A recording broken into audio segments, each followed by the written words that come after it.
parents were not shy or casual about instructing us about life and death as children. They were Stoics, and they were believed that children should be raised almost as tenants, be prepared for anything, become sort of efficient and economic, and sort of prepared survivors of this world. Death in particular was a great preoccupation for them. And when we were kids, instead of reading us like Dr. Seuss, they would read us excerpts of the Tibetan Book of the Dead and poems of Sylvia Plath. And my stepmother was obsessed with Ingmar Bergman, so whenever we had movie night, it was always like Persona or something. It was just...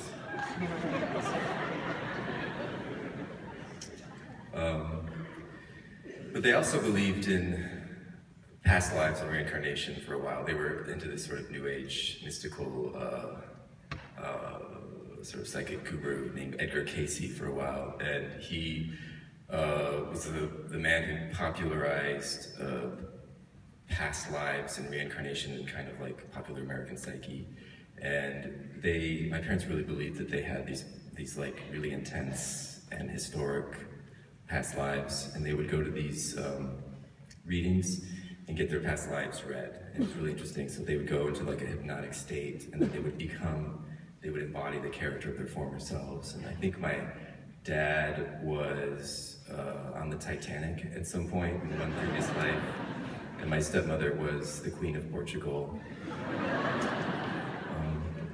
And my parents were also animal lovers, and we had this big animal sanctuary in the country once we moved out of Detroit. We had acres and acres of land and the little 70-foot trailer that we lived in, and then we built all these fences and gates and chicken coops, and my stepmother would go to animal shelters or the Humane Society and adopt every living creature within like a 45-mile radius of our house. And they all had special needs. So we had the one-legged ostrich. We needed a ladder to be propped up on. And the agoraphobic black lab.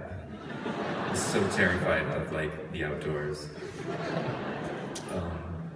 And we had lovebirds, California king snake. We had ducks and geese, cormorants and horses and cows and rats and hamsters and like aphids, little pet aphids. My parents also believed that all these animals had past lives, and so they would take them to the psychic after they adopted them and put them into a hypnotic trance and get their readings done. And they would try to name the animals after their past lives. So we had, man, I can't even remember the name. Oh, we had one of those kind of like, those poodles that are all cut up like lollipop junipers, named Albert Einstein. And we had one of those little lap dogs, those little feisty, bitchy Pomeranians, which was my stepmother's favorite. Her name was Princess Victoria. And then when she had her first litter, she was Queen Victoria. And having so many animals, we were exposed to all the spectrum of life, like life and death and everything in between, and illness and sickness. And my parents didn't believe in burying our pets, our animals, when they died. Instead, we would do a sky burial. We would put them outside and return them to the earth and watch the crows and, and the black vultures come and take them back to Mother Nature. It was horrifying to watch, but it was a ritual. Every Sunday they would lay out the carcasses.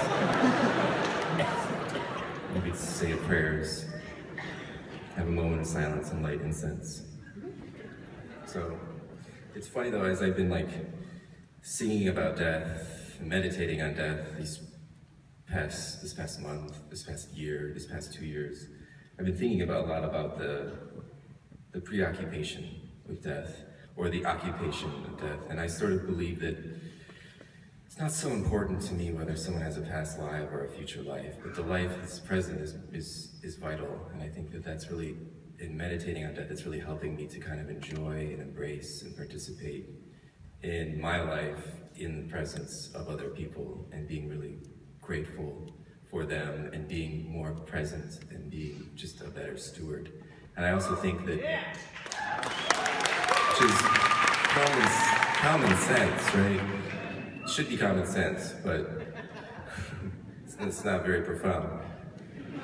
And I also think about all of these former lives, whether they are pets or family or friends who've passed on, that they also occupy us in a certain kind of cosmic way, that we contain their lives in our memories, and we allow them to take residence in us. And I think that's really important, to no longer think of your own life as being your own, but as being somehow all the former lives of people that you've known before. Your lovers and your friends and your family, all these people, they take residence in you, and so your life then becomes sort of a living testament to theirs. And I think that's also really been very helpful for me as I breathe in every day and try to keep going and staying positive and trying to look alive out there, as my high school basketball coach used to tell me.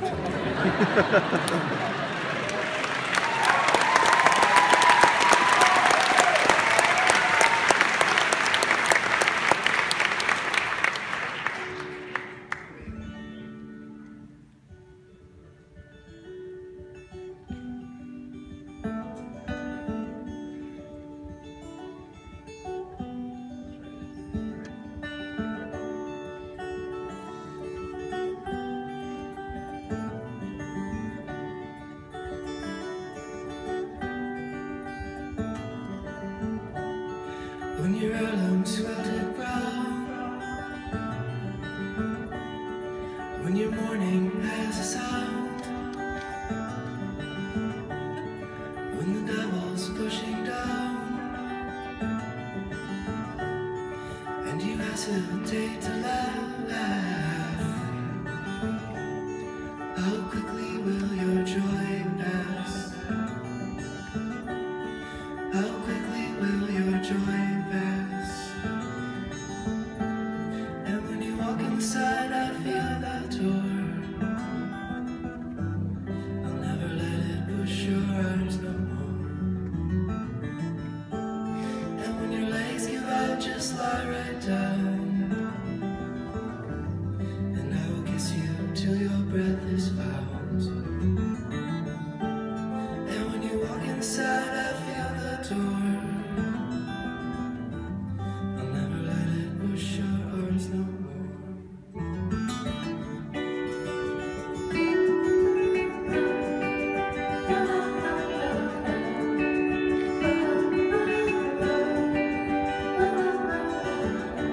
So do you think I came to fight?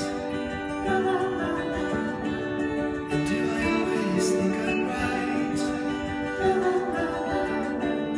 Oh no, I never meant to be a past to anyone this time. Oh no, I only meant to be a friend to everyone this time. And when you walk inside, I feel the door. I'll never let it push your heart no more.